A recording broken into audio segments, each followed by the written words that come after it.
ஒரு ஒப்பற்ற நூலை, ஒரு அரிய நூலை திருமுருகன் ஐயா அவர்கள் பல்லாண்டு காலம் யோசித்து எதை எழுத வேண்டும், எதை விட வேண்டும் என்று தெளிவுடன் ஆராய்ந்து எழுதிய நூல்தான் இந்த குறளமிர்தம் என்ற நூல். ஒவ்வொரு குறளிலும் படித்து கொண்டே வரும் பொழுது 1330 குறள் முடியும் வரை தன் சீவனுள் இருக்கும் மெய்ப்பொருளை நீ தேடு, உன்னுள் இருக்கும் மெய்ப்பொருளை தேடு, அந்த மெய்ப்பொருளை தேடுவதற்கு நீ உன்னை பாதுகாத்துக்கொள், உன்னை வளர்த்துக்கொள், உன்னை தகுதியாக்கிக்கொள் என்று அவர்கள் சொல்லிக்கொண்டே வருகிறார்கள்.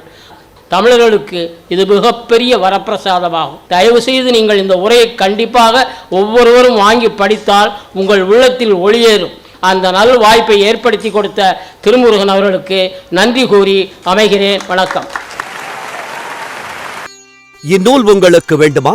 ஜிபே மூலம் செலுத்த 9176564723